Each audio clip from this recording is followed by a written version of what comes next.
नमस्कार दोस्तों, एक बार फिर से आपका स्वागत है आपके अपने चैनल वास्ट्रो विजय पे।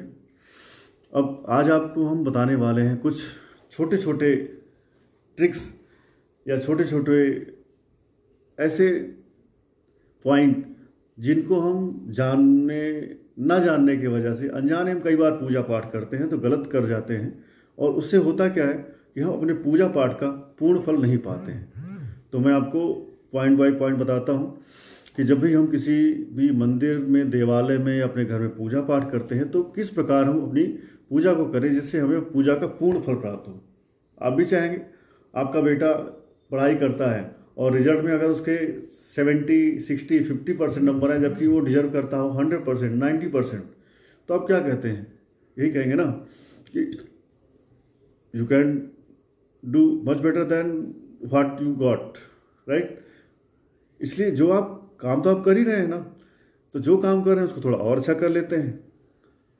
इससे माता रानी या जगत पिता जगदीश, भोलेनाथ, राम जी, कृष्ण जी जल्दी प्रसन्न हो जाएंगे, आपके ऊपर उनकी कृपा जल्दी हो जाएगी। तो शुरू करते हैं।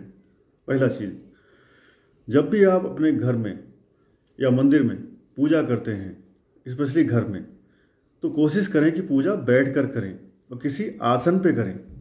आसन बेहतर होगा, ऊनी हो। गृहस्थ आदमी को अपने घर में जो पूजा करनी चाहिए वो ऊनी आसन पे बैठ के करनी चाहिए। ऊनी आसन लाल हो, मैरून हो, ऑरेंज हो, काला नीला नहीं। और आसन, कुछ लोग कुश का आसन यूज करते हैं ना, तो कुश का आसन यूज करने के लिए उनको कहा गया है जो संत हो, महात्मा हो, ठीक है, जो वैरागी हो, उनके लिए कुश का आसन कहा गया है। कुश होता है केतु, केतु अर्थात वैरागी, दरवेश, ठीक। तो घरेलू गृहस्थ जीवन में इंसान को कुश का आसन नहीं यूज करना चाहिए, ऊनी आसन प्रयोग करना चाहिए, ठीक है। अब आपने ऊनी आसन प्रयोग किया, ऊनी आसन के ऊपर खड़े होकर के पूजा कम से कम करें या ना करें, बेहतर होगा बैठ के करें। फिर जो आप घर में अपने मंदिर में मूर्तियां रखते हैं, कोशिश करें कि एक देवी देवता की एक ही मूर्ति रखें, ठीक है, ज़्यादा मूर्तियां ना रखें। अगर आप एक ही देवता की कई मूर्तियां रखते हैं वो भी अच्छी बात नहीं होती है। और कई बार हम शौकवश या अनजाने में बड़ी ऊंची ऊंची लंबी लंबी मूर्तियां बड़ी बड़ी अपने घर में लगा लेते हैं। तो भाई आपकी जानकारी के लिए बता दूं, 8 इंच या 8 अंगुल, इससे बड़ी मूर्ति घर में नहीं रखनी चाहिए। क्यों? क्योंकि इससे बड़ी मूर्ति की अस्थाई प्राण प्रतिष्ठा करवानी पड़ती है, और घर के अंदर जो आपके मूर्तियां या मंदिर है उसमें मूर्तियों की चल प्राण प्रतिष्ठा होती है, अचल नहीं। अचल प्राण प्रतिष्ठा बड़ी मूर्तियों की मंदिर में होती है, ठीक है। तो घर में जो आप मूर्तियां रखते हैं वो 8 इंच की हो। एक से कोशिश करिए कि एक भगवान की एक ही मूर्ति हो। अब जैसे गणेश जी हैं, गणेश जी शिव परिवार में भी आते हैं, लक्ष्मी गणेश में भी आते हैं, तो ऐसे में आप उनकी 2 रख सकते हैं। लेकिन आप कृष्ण जी की ही 2 रख रहे हैं तो नहीं रखना चाहिए। भोलेनाथ की ही 2 रख रहे हैं, शिवलिंग 2 रख रहे हैं तो नहीं होना चाहिए। शिवलिंग तो वैसे भी घर में इंसान को मना ही है, लेकिन यदि आप शिव जी के भक्त ही हैं और आप शिवलिंग रखना ही चाहते हैं तो आप अंगूठे के बराबर, ठीक है, जो आपका अंगूठा है ना, अंगूठे के बराबर शिवलिंग घर में रख सकते हैं। इससे बड़ा शिवलिंग घर में रखने के लिए मना ही है। और अब आप कहेंगे शिवलिंग हम किस धातु का रखें, तो शिवलिंग सोने चांदी का आप रख सकते हैं यदि आपका बजट अलाउ करता है। और अगर बजट अलाउ नहीं करता है तो आप पारद या स्फटिक, इनका शिवलिंग घर में रखें, लेकिन अंगूठे से बड़ा नहीं होना चाहिए, ध्यान रखें। अब इसके साथ साथ में कई बार मंदिर में हम बहुत सारी चीज़ें इकट्ठा करके रख लेते हैं, एक तरह का कबाड़ा रख लेते हैं, ठीक है। तो मंदिर भगवान का घर है, भगवान घर में कबाड़ा क्यों रखना भाई? तो इसलिए मंदिर में जहाँ आपने कबाड़ा रखा वहाँ पर आपने राहु और शनि को एक्टिवेट कर दिया। तो मंदिर में आप बृहस्पति या सूर्य या मंगल या चंद्रमा, इनको एक्टिवेट करते हैं। शनि और राहु को मत एक्टिव करिए, ठीक है। ऐसे ही कई बार हम धूप बत्ती जलाते हैं, कई बार अगरबत्ती जलाते हैं। अब कुछ लोगों को मालूम होगा कि अगरबत्ती के अंदर बांस होता है, तो हमें अगरबत्ती नहीं जलानी चाहिए, क्योंकि सनातन धर्म में बांस कहीं नहीं जलाया जाता। बांस अर्थात वंश अर्थात हमारी नेक्स्ट जनरेशन, हमारी फैमिली, हमारा कुनबा। तो जो आदमी बांस जलाता है उसका जनरेशन का जो विस्तार है, वृद्धि है, वो रुक जाती है। ठीक है, तो बांस नहीं जलाना चाहिए। अगर आपको अगरबत्ती ही जलानी है तो जो किसी दूसरे डंडी की हो, सीके की हो, उसकी अगरबत्ती जलाएं, बांस की अगरबत्ती ना जलाएं। नहीं तो धूप बत्ती जलाओ, दीपक जलाओ। ठीक है, अब दीपक की बात आई तो हमें घर में दीपक, कोई भी पूजा पाठ कर रहे हैं तो घर में दीपक जला के करनी चाहिए। क्यों? क्योंकि दीपक हमारा कर्म साक्षी होता है। जो भी कर्म हम कर रहे हैं पूजा पाठ का, वो दीपक उस कर्म का साक्षी होता है, इसलिए दीपक हमें जलाना चाहिए। अब आपने दीपक जला दिया तो दीपक में बेस्ट होता है गाय के घी का दीपक। ठीक है, अगर गाय का घी आपको नहीं मिल रहा है फिर आप तेल का जला सकते हैं। यदि आप हनुमान जी की पूजा कर रहे हैं तो चमेली के तेल का दीपक जलाएं, बेस्ट होगा। हनुमान जी की पूजा कर रहे हैं, चमेली का तेल नहीं है तो सरसों का तेल का दीपक आप जला सकते हैं, लेकिन उसमें 2 लौंग डाल के जलाएं और फिर उसी तेल से या चमेली के तेल से जलने वाले दिए से आप हनुमान जी की आरती भी करें। ठीक है। अच्छा, इनके अलावा हम भगवान को तुलसी चढ़ाते हैं, बेलपत्र चढ़ाते हैं, समी का पत्ता चढ़ाते हैं। ठीक है, तो तुलसी भी राम जी, कृष्ण जी, विष्णु जी, इन्हीं को चढ़ती है और किसी को तुलसी नहीं चढ़ती है। सेम वे बेलपत्र अगर आप चढ़ाते हैं तो बेलपत्र शिव जी को चढ़ता है, भांग धतूरा ये भी शिव जी को ही चढ़ता है, किसी और को मत चढ़ा देना।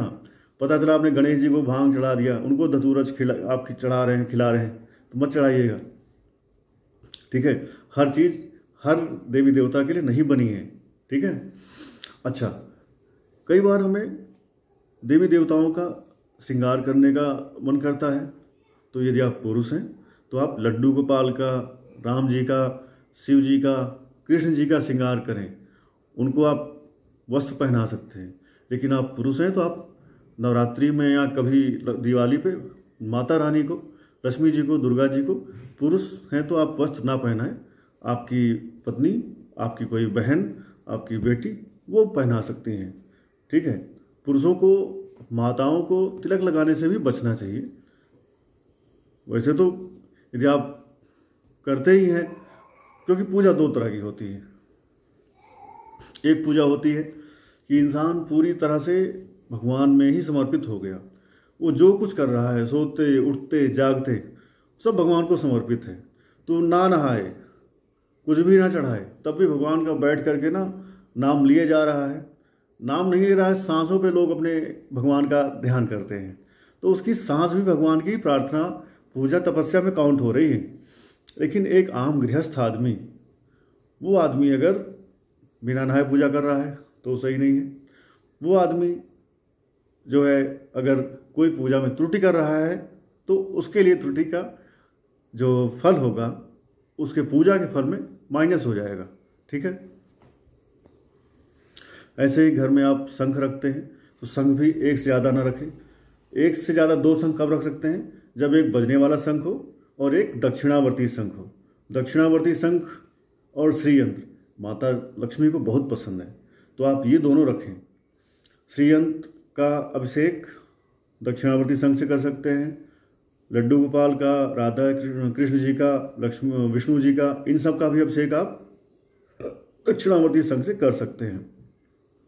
ठीक है। और घर के अंदर आपके मंदिर में कोई भी मूर्ति खंडित हो, टूटी फूटी हो, तो उसको ना रखें, उसको शीघ्रातिशीघ्र खास करके किसी गुरुवार के दिन विसर्जित कर दें, जिससे कि आपके पूजा के जो फल हो खंडित ना हो, कंप्लीट रहे। ठीक है। साथ में ही जब भी आप अपने घर में मंदिर की स्थापना कर रहे हैं तो कोशिश करिए कि मंदिर की स्थापना घर के ईशान कोण में हो। ईशान कोण किसे कहते हैं?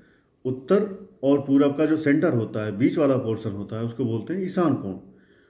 वहाँ पर आप मंदिर रखें और आपका जो मुंह है पूजा करते समय कोशिश करिए या तो पूरब में हो या तो उत्तर में हो। ठीक है। और हमें भगवान के जस्ट सामने खड़े होकर के पूजा करने से बचना चाहिए, बल्कि भगवान के राइट साइड में या लेफ्ट साइड में होकर के हमें पूजा करनी चाहिए। ठीक है। साथ में तुलसी हम तोड़ते हैं पूजा पाठ के लिए, तो एकादशी के दिन, अमावस्या के दिन, सोमवार और संडे के दिन और ट्यूसडे मंगलवार के दिन तुलसी ना तोड़ें। संडे के दिन, एकादशी के दिन तो हमें तुलसी में जल भी नहीं चढ़ाना चाहिए। हाँ, अब जब गर्मी आ रही है तो ऐसा ना हो कि संडे आए और मंगलवार आए, बीच में आपने ट्यूसडे मंडे के किसी दिन गलती से भूल गए तो तुलसी माता सूख जाएंगी। तो अगर सूखती हुई दिखें तो सूखने मत दें, तब जल चढ़ा लें। मीन्स जल चढ़ाना होता है, हम पूजा करते हैं, ध्यान लगाते हैं, हाथ जोड़ते हैं, तो उस कंडीशन में आप अगर सूखती हुई दिख रही हैं संडे या मंगलवार के दिन, तो आप नॉर्मल पानी ले जाकर एक पौधे के रूप में उनको जल चढ़ा दें, अर्पित कर दें। ठीक, ना कि आप जल चढ़ाने के उद्देश्य से चढ़ा रहे हैं। ठीक है। ऐसे ही जब भी आप पूजा पाठ कर रहे होते हैं, सुबह शाम घर में पूजा के समय घंटी बजाएं। यदि आपके घर में शंख है तो शंख भी बजाएं, क्योंकि शंख बजाने से तो हमारे फेफड़े और हृदय मजबूत होता है ना, हार्ट अटैक का आने का चांस कम हो जाता है। तो शंख अगर नहीं है तो शंख ले आएं और बजाया करें। घर के मंदिर में बहुत सारे लोग माचिस रखते हैं, जलाने वाले सामान, तो माचिस नहीं रखना चाहिए। माचिस हो, कूड़ा कबाड़ा हो, मंदिर में रखने से बचें। ठीक है। और जब भी आप अपना घर में पूजा में अक्षत यूज कर रहे हैं तो अक्षत मीन्स बिना टूटा हुआ, तो जो चावल आप पूजा में यूज कर रहे हैं वो खंडित ना हो, अखंडित होने चाहिए, पूरे होने चाहिए। ठीक है। साथ में ही लोहे के बर्तन में या स्टील के बर्तन में भगवान को भोग ना लगाएं। सोना का बर्तन, चांदी का बर्तन, कांसे का बर्तन या पीतल का बर्तन या तांबे का बर्तन, इन बर्तनों में हमें भोग लगाना चाहिए। और तांबे के बर्तन में जल भरना चाहिए। ठीक है। तांबे के बर्तन में जल के अलावा कभी भी दूध नहीं भर के चढ़ाना चाहिए। ठीक है। तांबे का बर्तन में दूध मिलाने पर वो जहर बन जाता है। इसलिए लोटिया, अगर आप किसी भगवान को दूध चढ़ा रहे हैं तो पीतल की लोटिया हो, तांबे की नहीं। ठीक है। ऐसे ही बेलपत्र आप चढ़ा रहे हैं, डेली नहीं तोड़ पा रहे हैं, डेली उपलब्ध नहीं है, तो आप बेलपत्र को धो करके गंगा जल से चढ़ा सकते हैं। तुलसी है, तुलसी को नॉर्मल पानी से आप धो करके 11 दिन तक चढ़ा सकते हैं। कई बार हम मंदिर में अज्ञानतावश अपने पितरों की फोटो रख लेते हैं, या जहाँ हमने भगवान के फोटो लगाए होते हैं, रखे होते हैं ना, वहीं पर अपने पितरों को भी हम पूजा करने के लिए उनकी फोटो रख लेते हैं, जो कि गलत है, नहीं रखना चाहिए। ठीक है। पितरों की पूजा अलग होती है, भगवान की पूजा अलग होती है। भगवान को अक्षत 3 बार चढ़ाते हैं, पितरों को अक्षत 1 बार चढ़ाते हैं। जब हम इसी क्रम में कई बार कुश से जल छिड़कते हैं ना, तो कुश का जो टॉप होता है, फ्रंट होता है ना, उस भाग से जल नहीं छिड़कना चाहिए। आपका अगर कुश ऐसा है तो उसको ऐसा मोड़ लें, और जो उसका सेंटर मध्य भाग होता है वहाँ से आप जल छिड़कें। साथ ही जब भी हम किसी देवी देवता के मंत्र का जप करते हैं तो वो जो माला हो वो 108 दाने की हो, 54 दाने की हो, या 27 दानों की हो सकती है। अब रुद्राक्ष की माला पर ज़्यादातर सभी देवी देवताओं का हम मंत्र जप कर सकते हैं, खास करके शिव जी का, माता रानी का, और अगर राम जी, विष्णु जी, कृष्ण जी, इनके मंत्रों का जप करना है तो तुलसी की माला या वैजयंती की माला बेस्ट होगी। लक्ष्मी जी के मंत्रों का जप करने के लिए कमलगट्टे या स्फटिक की माला बेस्ट होगी। ठीक है। ऐसे ही जब भी हम पूजा करते हैं, कई बार आने जाने में, खड़े होने में, बैठने में आसन सिकुड़ जाता है, तो आसन को कभी भी पैर से न सरकाएं, आसन को हमेशा हाथ से सरकाएं, हाथ से समेटें और हाथ से उसको सेट करें, बिछाएं। और कई बार ना हम देखते हैं कि दीपक से हम दीपक जला रहे होते हैं। ठीक है। तो दीपक से दीपक या दीपक से धूप बत्ती, दीपक से कोई भी चीज़ नहीं जलानी चाहिए। जितने दीपक आपको जलाने हैं उनको माचिस से या जिस भी लाइटर से आप जला रहे हैं तो लाइटर से जलाएं, बट हर दीपक को अलग अलग जलाएं, ना कि दीपक से दीपक जलाएं। अब ये तो थे कुछ पूजा के क्रम। अब मैं एक आपको आखिरी में ऐसा उपाय बताता हूँ, यदि आप जीवन में बहुत परेशान हैं, आर्थिक रूप से, पारिवारिक रूप से, ठीक है, और आपको कोई रास्ता नहीं सूझ रहा है, तो एक बड़ा श्रीयंत्र लाएं, और उस श्रीयंत्र के साथ साथ आप लाएं क्या, 1000 कमल के फूल। ठीक है। और अष्टमी के दिन ललिता सहस्त्र नामावली, ललिता सहस्त्र नामावली आप गूगल पे सर्च करेंगे मिल जाएगा, यदि नहीं मिलती है तो आप मुझे टेक्स्ट करें, मेल करें, मैं आपको भेज दूंगा। ललिता सहस्त्र नामावली के एक एक नाम को लेते हुए वो कमल के फूल श्री अन्न पे चढ़ा दें अष्टमी को। ऐसा आप 4 से 5 अष्टमी अगर कर ले जाते हैं तो माता लक्ष्मी आपका धन धान्य सब कुछ भर देंगी भंडार, और जो भी आपका अभीष्ट आप चाहते हैं वो आपको मिल जाएगा। ऐसा करने से पहले जब भी आप कोई पूजा पाठ व्रत करते हैं, ठीक है ना, तो उसके पहले आपको 2 चीज़ करनी चाहिए। एक होता है संकल्प। संकल्प हम करते हैं, भगवान को बताते हैं कि हम ये पाठ, ये पूजा, ये व्रत इस काम के लिए कर रहे हैं, ठीक है।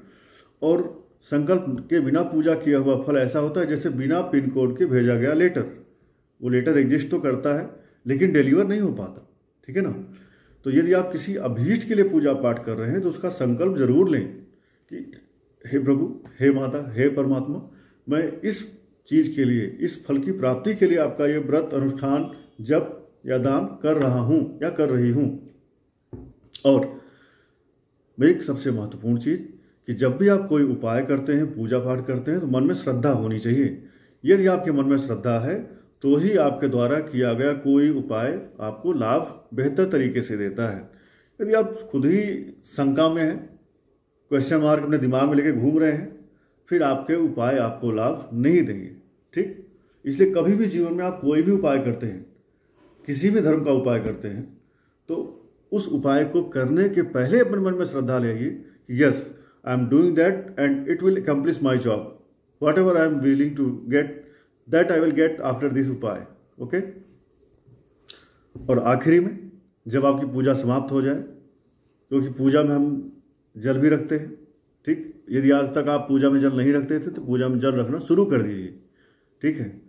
पूजा के समय जल रखें, जब पूजा आपकी खत्म हो जाए तो उस जल को आप घर में छिड़क सकते हैं या किसी तुलसी या किसी अन्य पौधे में डाल सकते हैं, या उस जल को आप पी सकते हैं।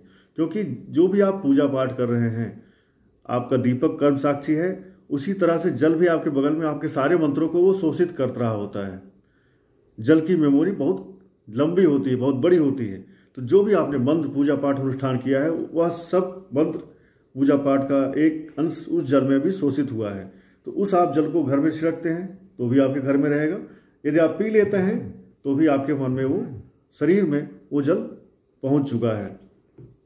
और यदि आपके घर में शंख आपने रखा है, दक्षिणावर्ती शंख हो या नॉर्मल शंख हो, तो उसमें जल भर के रखें। पूजा के पश्चात ये जल भी आप पी सकते हैं या घर में छिड़क सकते हैं। इससे भी आपके घर में धन धान्य की वृद्धि होगी, ठीक है। तो आज का ये वीडियो यहीं पे समाप्त करते हैं। धन्यवाद।